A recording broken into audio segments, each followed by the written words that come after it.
Hey. So this is going to be really short. I'm really happy right now because my neighbor had a horse that was in a condition what they call foundering. And I haven't looked it up on the internet. I just wanted to rely on my memory of what foundering is, having grown up with a mother who's a racehorse trainer. And it basically, I feel like, is a catch-all phrase for the hooves are hurting and he can't walk, kind of a thing. Like they're just staying in place. And it's very, very troubling because you're concerned that if he can't walk, a horse isn't useful, according to, of course. If a horse cannot walk, he has to be put down because he can't live if he can't walk. So I was asked today to make sure at midday that he had he had water because the concern is dehydration, right?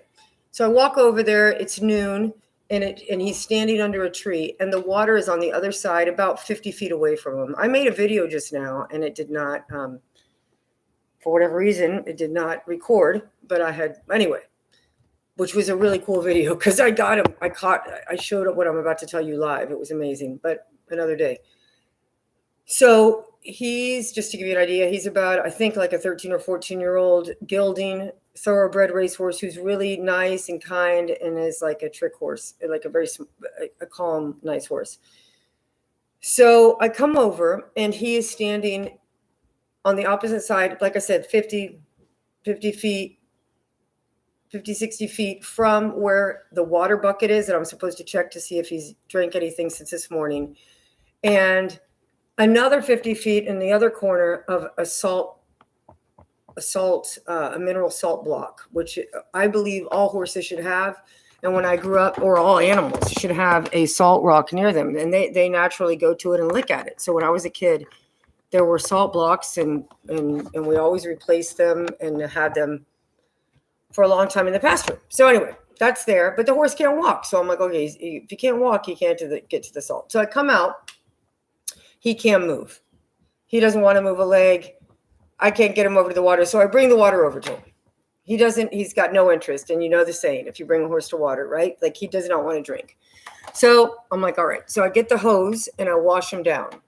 And then I put the hose in front of his mouth it's got a little spray. And he's so far away that I can't get the hose as close as I'd like to, but I get it pretty close.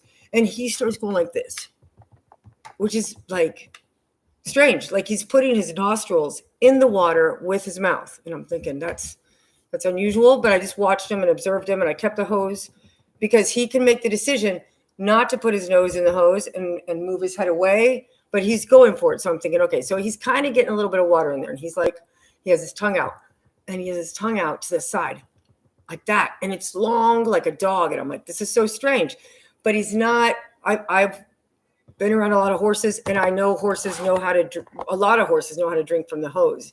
And if you put a stream of water in front of the horse, he knows how to get it into him. And he's not really going for it, but he's not resisting it. So I just kind of leave it there. Okay. And then I'm just watching him, and he's leaning back on his legs. I gave him a massage all over his body a couple times. He has a bump on his side. That I need to inform them of. But in any case, he's a little sensitive in his rear, like his butt will go down suddenly but anyway, so I wash him off. He's enjoying it. He can't move anyway. And then I'm like, okay, I'm going to bring the salt rock, which is like, I think 10 pounds. It must be heavier. It must have been like, maybe it's 15 or 20 pounds. And I pick it up and I bring it over to him. And that horse went to town licking the salt. And he licked like this, like a dog with his huge tongue. And he's licking it and licking it and licking it and licking it and licking it and licking it and licking it and licking it and super happy. Just like, thank you. And then he drank some water that was in the bucket. Then he laid down in the sun. So the paddock has a very shady area where he was standing when I came in. He moved the middle to the center. I brought over the water and the salt. He went crazy on the salt. Then he drank some water after I washed him down. And then he laid down in the pasture. The other thing I did was I brought over carrots. And I had And he was really hungry for those carrots. And so I was like, okay, that's cool. That's hydration, right? And he loved them, and he was crunching at them. And it's so good to see like the jaws move and all that. Like he was really crunching hard. And I gave him like 10. And then I thought, okay, he laid down. So I went back to the house, and I came back about 5 minutes later, and I brought him more carrots. And he's still laying down, and but he sat up like a dog, and he sat up, and he loved the carrots. He couldn't get enough. Like he was like just wanted them. So he's hungry, which is good because his appetite's back. So I gave it a couple of hours, everything good. And I just went over there, and he is, when I walked through, there's no other people around. There's no other horses around. And he neighed like, where have you been? And now he's over on another side of the little paddock. And I went over to him, and this is great. His butt had some sweat, so that's good. That means that means he's starting to sweat. And then I washed him off, and I brought over the salt lick. And the salt lick has like a little indentation in it for when it rains. Well, I put the water in there, and it was perfect. And that's called Soleil, salt and water. And he licked all that up, and he kept licking and licking and licking. And then he just. And I even got this on the video. He nudged against me. Like, I don't know. And I don't know this horse very well. So it was very special that he just, leaned into me, which was very cool.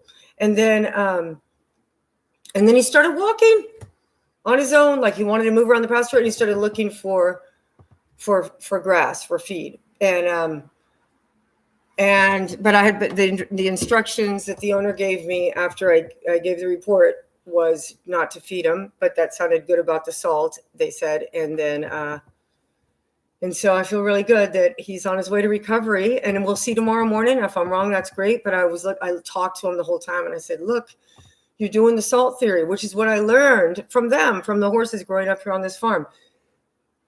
He laid on the ground in the sun. So there's the grounding, there's the sun gazing. He consumed pure salt, although there's a little bit on the label that I don't like, but whatever, it's the best thing. And then horses don't lie. So anyway, I just wanted to share that I'm very happy about that. And also I was going to talk today about I am growing out my natural color hair, whatever it is right now, which looks like it's primarily gray, with the hopes, look at that. Wow. With the hopes that it will eventually be a new, very interesting color. And now that I've removed a lot of chemicals in my life, not all of them, it's going to maybe be really, really good and beautiful. And then one of these days we'll talk about teeth. And those are my two big things, my hair and my teeth, that are still artificial-ish. So thank you. If you're watching this, who's here? I'm about to take hey, Tony. Hey, you were great. I saw you on whatever that was the other night, Sovereign Soul. Awesome. I can't wait to go to Flecktoberfest this weekend. And hey, Sea Lightning, how's it going? Are you going to make it to Flecktoberfest? I got a couple of chairs on sale to sit outside of the tent. I'm bringing a chessboard.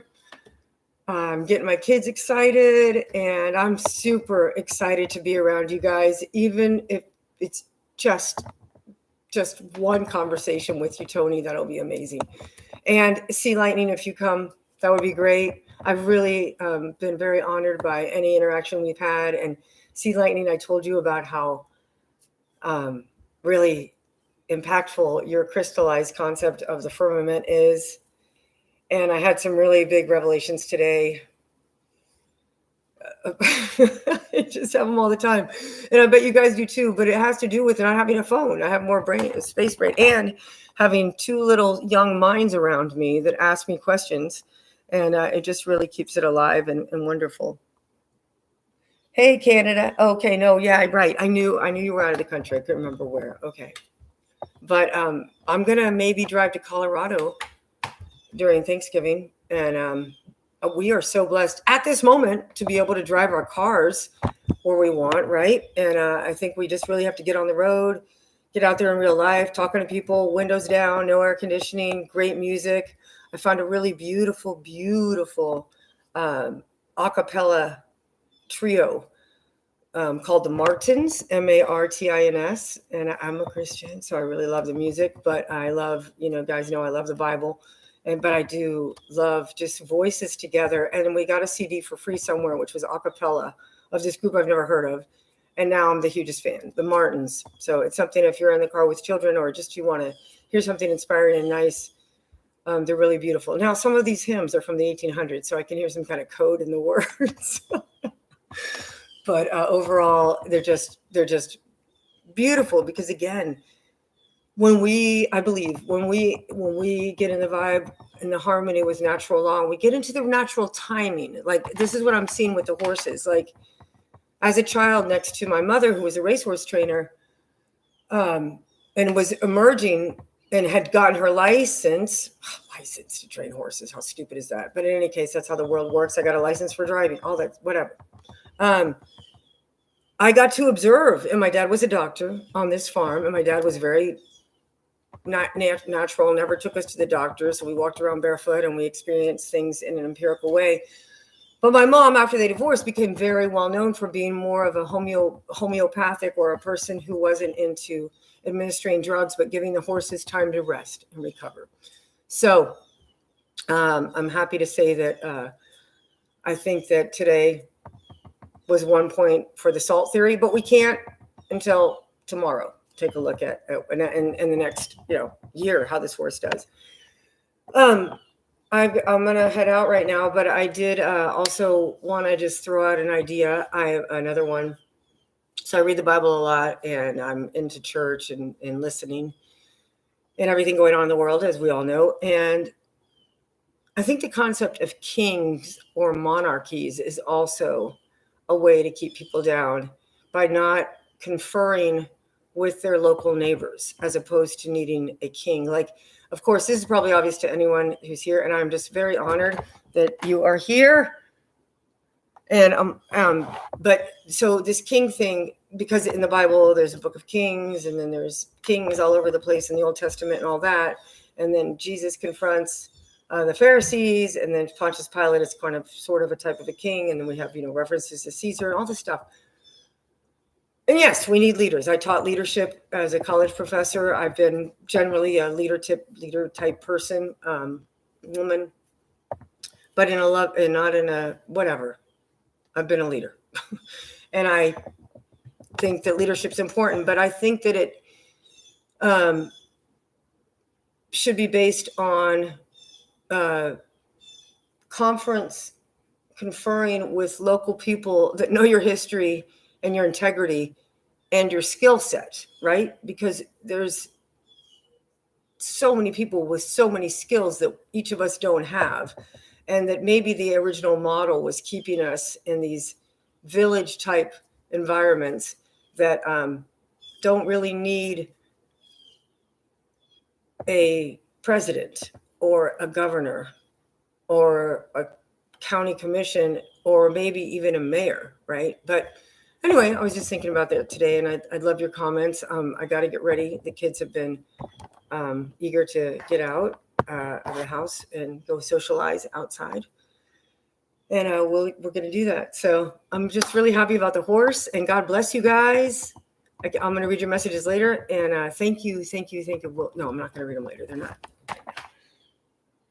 You need a car, a flat earth billboard like Mikey, thousands of sheeple. I do. I have a car, and I could put a sign up. I don't know if I want my children, and I'm in the homeschooling thing, and I'm trying to just ease into the community. I'm already seen as, I think, somebody who's really outside of the norm. So I don't want to alienate us a little bit more yet, but maybe after I raise my children, I can put it on the car. But I enjoy. I just talk to people, and I think that's pretty powerful about the flat earth. So much disconnect today. The power isn't connected to what people are doing. Yeah.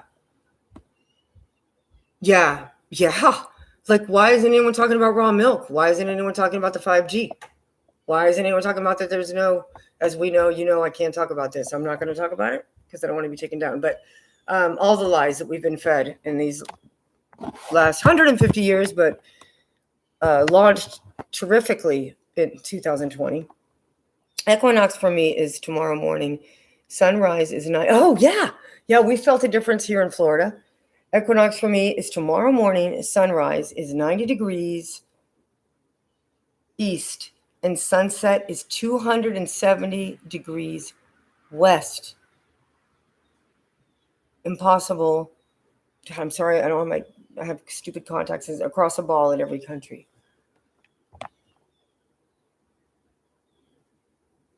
Okay, yeah. I will I have to really think about that. My east is over there and my west is over here. And right now it is 4:30ish, right? So just to give you an idea of the lighting that I'm experiencing in Central Florida. So I have no reason to doubt you see lightning. I question the whole 360-degree construct, but it's what we're working with, right? Okay, you guys, thank you so much for being here. Thanks for your comments, and I appreciate it. Have a beautiful day.